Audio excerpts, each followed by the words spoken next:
Beauty Rakul Preet Singh ఇప్పుడు బాలీవుడ్లో కుదురుకునేందుకు గట్టిగానే ప్రయత్నాలు చేస్తోంది. అవకాశం దొరికితే చాలు అందాల ప్రదర్శనతో పాటు బాలీవుడ్ను అందలమెక్కించేలా పొగడ్తల వర్షం కురిపించేందుకు ఏమాత్రం సంశయించడం లేదు. ఇప్పుడు హిందీలో వస్తున్న లస్ట్ స్టోరీస్ ఎంతటి సంచలనం సృష్టిస్తుందో చెప్పాల్సిన పని లేదు. ఆన్లైన్ సిరీస్ అయినా సెన్సేషన్స్ సృష్టిస్తోంది. పైగా రాధికా ఆప్టే, నేహా ధూపియా, కైరా అద్వానీ లాంటి క్రేజీ భామలు వీటిలో యాక్ట్ చేస్తుండడం ఈ సెక్స్ కథలకు మరింతగా క్రేజ్ తీసుకొచ్చింది. వైబ్రేటర్తో స్వయం తృప్తి పొందే భామగా కైరా అద్వానీ నటించడం ఎంతగా వైరల్ అయ్యిందో చెప్పాల్సిన పని లేదు.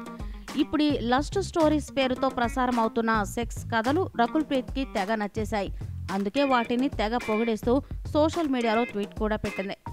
కథలు చెప్పడంలో లస్ట్ స్టోరీస్ మరో అడుగు ముందుకేసిందని అన్న రకుల్, మనిషి కోరికల గురించి చెప్పడం కోసం హద్దులను చెరిపేస్తున్న వైనం హైలైట్ అంటోంది.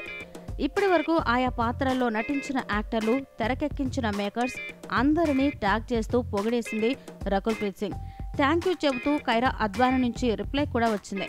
సెక్స్ స్టోరీస్కే ఇంత ప్రశంసలు అంటే బాలీవుడ్ న్యూస్లో భాగమయ్యే ఏ చిన్న అవకాశాన్ని రకుల్ వదిలిపెట్టేటట్లుగా లేదు కదూ.